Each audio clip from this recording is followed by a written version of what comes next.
भक्तों, एक समय की बात है जब देवर्षि नारद तीनों लोकों का भ्रमण करते हुए वैकुंठ में आते हैं। उस समय भगवान विष्णु और माता लक्ष्मी शेष शैया पर विश्राम कर रहे होते हैं। तब देवर्षि नारद भगवान विष्णु को प्रणाम करते हुए बोले, हे प्रभु, आज जब मैं आपके पास आ रहा था तब मैं देखा कि पृथ्वी लोक पर किसी मनुष्य की मृत्यु हो चुकी है और यमदूत उसकी आत्मा को अत्यंत कष्ट देते हुए यमलोक में ले जा रहे हैं। हे प्रभु, तब मेरे मन यह प्रश्न उठा कि सिर्फ मृत व्यक्ति ही यमलोक में जाते हैं। अगर कभी जीवित मनुष्य अपने शरीर के साथ यमलोक क्यों नहीं जाते हैं, तथा जो आपके परम भक्त हैं उन्हें भी मृत्यु के बाद ही स्वर्ग या वैकुंठ की प्राप्ति होती है। ऐसा क्यों होता है?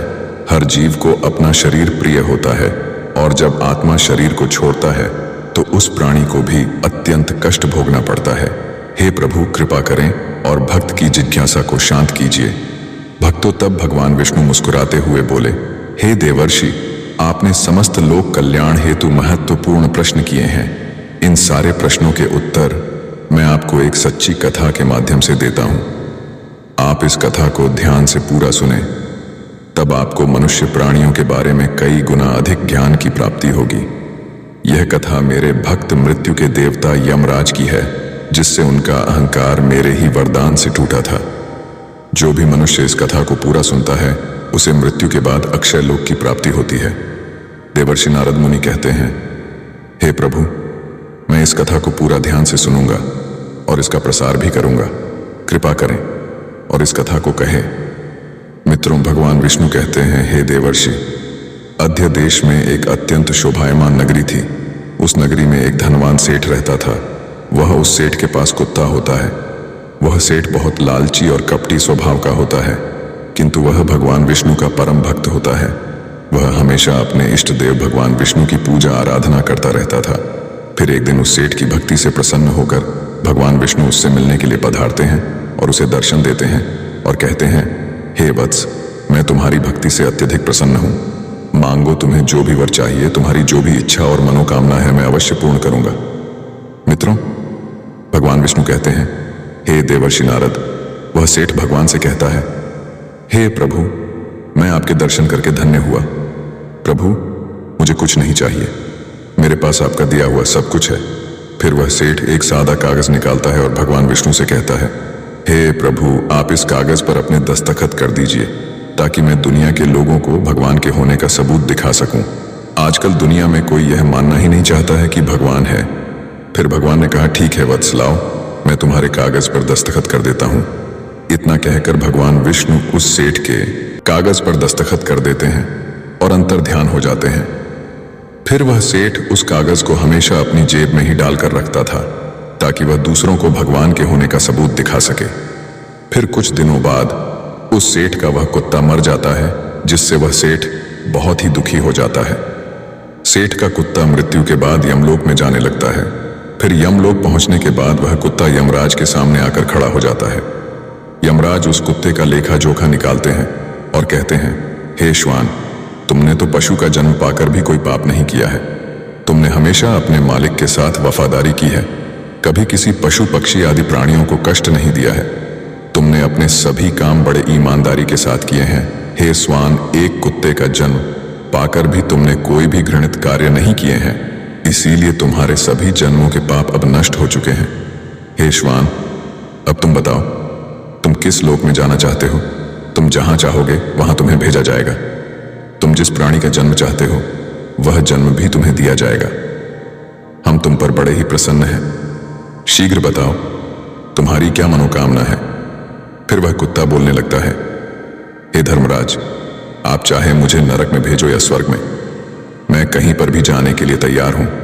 लेकिन मेरी आपसे विनती है कि मैं जिस भी स्थान पर रहूं, मैं किसी मनुष्य के बंधन में ना रहूं। मुझे किसी मनुष्य की गुलामी ना करनी पड़े और ना ही मुझे मनुष्य का जीवन चाहिए। आप कृपा करके मुझे कोई उचित स्थान प्रदान करें। मित्रों, भगवान विष्णु कहते हैं, हे देवर्षि नारद, कुत्ते की बात सुनकर यमराज आश्चर्यचकित होते हैं और सोचने लगते हैं कि मनुष्य का जीवन पाने के लिए तो देवता भी तरसते हैं, फिर यह कुत्ता मनुष्य का जीवन न देने की कामना क्यों कर रहा है? फिर यमराज उस कुत्ते से कहते हैं, हे श्वान, तुम मनुष्यों से इतना द्वेष क्यों करते हो? मनुष्य का जन्म पाने के लिए तो बड़े बड़े देवता भी तरसते हैं। पृथ्वी पर तो मनुष्य का जीवन ही सर्वश्रेष्ठ है। फिर क्यों तुम मनुष्य का जन्म नहीं पाना चाहते हो? वे सब मरे हुए होते हैं। आपका पाला किसी जीवित इंसान से नहीं पड़ा है। यदि आप किसी जीवित मनुष्य को यमलोक लेकर आओगे, तब आपको पता चल जाएगा कि जीवित इंसान कितना खतरनाक होता है। उस कुत्ते की बात सुनकर यमराज को आश्चर्य हुआ और गुस्सा भी आ गया। वे सोचने लगे, ये तो हमारे यहाँ पर आकर हमारा ही अपमान कर रहा है। इस तुच्छ कुत्ते को दिखाना होगा। हमारे सामने कोई इंसान कुछ भी नहीं है। इंसानों की चालाकी हमारे सामने नहीं चल सकती। मित्रों, भगवान विष्णु कहते हैं, हे देवर्षि नारद, इस बात को साबित करने के लिए यमराज अपने दूतों को बुलाते हैं और कहते हैं, हे दूतों, जाओ और इस कुत्ते के मालिक को जीवित ही उठाकर यमलोक लेकर आ जाओ। हम भी देखते हैं कि जीवित इंसान हमारे सामने क्या चालाकी करता है। अगर यह कुत्ता गलत साबित होता है तो इसे अनेक वर्षों तक नरक में डाला जाएगा। मित्रों, भगवान विष्णु कहते हैं, हे देवर्षि नारद, उस कुत्ते को पूरा यकीन था कि एक अकेला जीव मनुष्य स्वर्ग लोक में खलबली मचा देगा। फिर यम के दूत धरती लोक पर जाते हैं और उस कुत्ते के मालिक को, अर्थात उस सेठ को, चारपाई के साथ उठाकर यमलोक ले जाने लगते हैं। तभी बीच रास्ते में उस सेठ की नींद खुल जाती है और वह देखता है कि 2 सिंगों वाले यमदूत उसे चारपाई के साथ उठाकर यमलोक ले जा रहे होते हैं।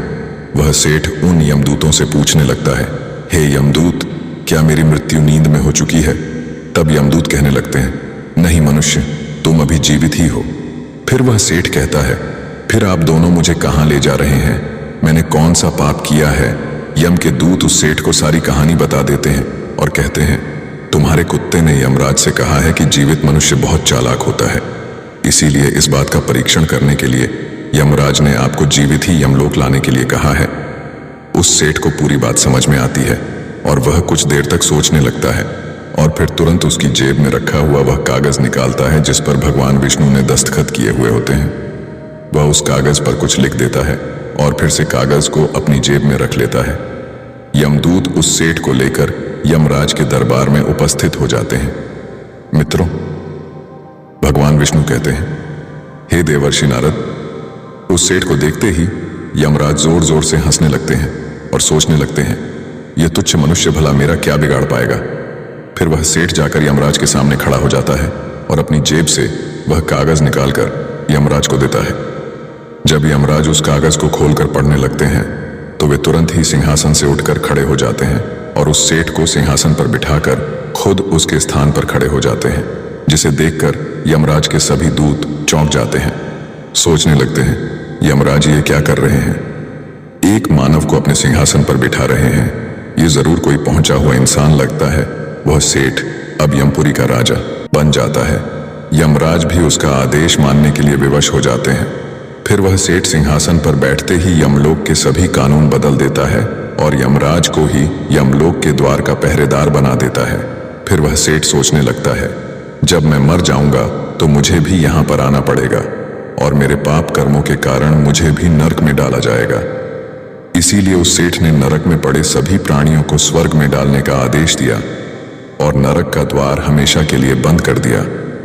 मित्रों, भगवान विष्णु कहते हैं, हे देवर्षि नारद, और फिर सभी यमदूतों को आदेश दिया कि आज के बाद किसी भी प्राणी को नरक में नहीं डाला जाएगा, सभी प्राणियों को स्वर्ग में ही भेजा जाए।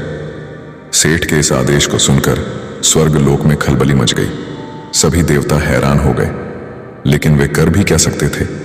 आदेश यमलोक के राजा ने दिया था, इसीलिए चुपचाप सभी उसका पालन करने लगे। स्वर्गलोक का संतुलन पूरी तरह से बिगड़ गया। धीरे धीरे स्वर्गलोक में जीवों की भीड़ बढ़ने लगी, जिनकी सेवा करके स्वर्गलोक के कर्मचारी और अप्सराएं परेशान होने लगे और सोचने लगे, इतने सारे जीवों की सेवा कैसे कर पाएंगे। मित्रों, भगवान विष्णु कहते हैं, हे देवर्षि नारद, उधर वह कुत्ता सोचने लगा, यमराज को जीवित मनुष्य को यमलोक में लाना कितना महंगा पड़ गया। सेठ जी ने सब कुछ बदल दिया है, आखिर ऐसा कैसे हुआ? फिर वह कुत्ता अपने सेठ के पास गया और पूछने लगा, सेठ जी, आपने यह सब कैसे किया? अब तो आप यमलोक के राजा बन गए हैं, अब मैं सारे जीवन आपका दास बनकर रहूंगा। कृपया आप मुझे बताइए कि आपने यह सब कैसे किया। तब उस सेठ ने धीरे से उस कुत्ते के कान में कहा, जब मुझे पता चला कि मुझे जीवित ही यमलोक ले जाया जा रहा है तो मैंने भगवान विष्णु के दस्तखत किए हुए कागज पर यह लिख दिया कि जिस जीवित मनुष्य को यमराज यमलोक बुला रहे हैं उसे यमलोक का राजा बना दिया जाए। यही मेरा आदेश है। उस कागज पर भगवान विष्णु के दस्तखत देखकर यमराज को लगा कि यह भगवान विष्णु का ही आदेश है, तो उन्होंने बिना विचार किए ही मुझे यमलोक का राजा बना दिया।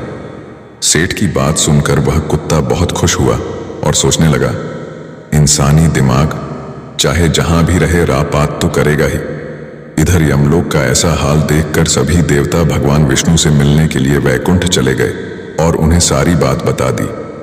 देवताओं की सहायता करने के लिए भगवान विष्णु तुरंत ही यमपुरी में आ गए तो उन्होंने देखा कि यमराज यमलोक के द्वार पर पहरा दे रहे हैं। फिर यमराज के सिंहासन पर कौन बैठा है? भगवान विष्णु को देखते ही यमराज उनसे प्रार्थना करने लगे और कहने लगे, हे प्रभु, आपकी यह लीला बड़ी बड़ी ही विचित्र है। धरती के एक साधारण मनुष्य को आपने यमलोक का राजा बना दिया और मुझे पहरेदार। भगवान विष्णु यमराज से कहते हैं, हे धर्मराज, यह मैंने नहीं किया है, यह तो मनुष्य के चालक दिमाग का कमाल है। यदि तुम जीवित मनुष्य को यमलोक लेकर आओगे तो यही होगा।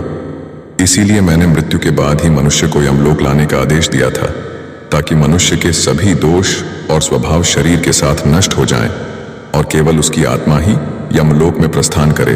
किंतु आप तो एक जीते जागते मनुष्य को ही यमलोक उठाकर लेकर आए। यमराज से इतना कहकर भगवान विष्णु आगे बढ़े। फिर जब उस सेठ ने भगवान विष्णु को आते हुए देखा तो वह तुरंत यमराज के सिंहासन से उठकर खड़ा हो गया और बोलने लगा, हे प्रभु, मुझे क्षमा करो। मैंने अपने कुत्ते को नरक में जाने से बचाने के लिए और मनुष्य की बुद्धि का बल दिखाने के लिए ही ऐसा किया। मैं आपके द्वारा दिए गए वरदान का दुरुपयोग नहीं करना चाहता था। हे प्रभु, मैं आपके दर्शन करके धन्य हो गया। अब मुझे किसी चीज की अभिलाषा नहीं है। फिर भगवान विष्णु मुस्कुराए और उन्होंने उस सेठ को क्षमा कर दिया। फिर वह सेठ धरती लोक पर लौट गया। यमराज को फिर से यमलोक की गद्दी पर बिठा दिया और वे भी वैकुंठ लोक लौट गए। यमराज फिर से अपने सिंहासन पर बैठ गए। मित्रों, भगवान विष्णु कहते हैं, हे देवर्षि नारद। तब वह कुत्ता यमराज से कहने लगा, हे धर्मराज, देखिए, आपने जीवित मनुष्य की चालाकी, एक जीवित मनुष्य क्या क्या कर सकता है। इसीलिए मैं मनुष्य नहीं बनना चाहता। मनुष्य जब स्वार्थी बन जाता है तो वह अंधा हो जाता है। उसे दोस्त परिवार दिखना बंद हो जाते हैं। लालच में वह धर्म को भी भुला देता है और अनिष्ट कार्य करने लगता है। जब तक वह शास्त्र अनुसार कर्म करता है तभी तक सुखी रहता है, और जब धर्म से विमुख हो जाता है तो क्लेश और बीमारियां उसे घेर लेती हैं और उसका पतन हो जाता है। फिर यमराज उस कुत्ते को क्षमा कर देते हैं, उसे स्वर्ग में भेज देते हैं और यमलोक के बदले हुए कानूनों को फिर से सही कर देते हैं। मित्रों, भगवान शंकर कहते हैं, हे देवर्षि नारद, अब आपको आपके सारे प्रश्नों के उत्तर मिल चुके होंगे। इसलिए मनुष्य कर्म से कहे, अच्छा हो या बुरा, वह कभी भी शरीर के साथ यमलोक में नहीं जा सकता है। यही अटल सत्य है। स्वयं मुझे भी मेरे अवतार शरीर को त्याग कर ही वैकुंठ में आना पड़ता है। नारद कहते हैं, हे प्रभु, आपने मेरे मन की सारी शंकाओं को दूर किया है। मैं धन्य हो गया हूं। दोस्तों, आशा करता हूं कि आपको वीडियो पसंद आई होगी। वीडियो को लाइक करके चैनल को सब्सक्राइब अवश्य कर ले, ताकि अगले वीडियो की जानकारी आपको सबसे पहले मिल सके।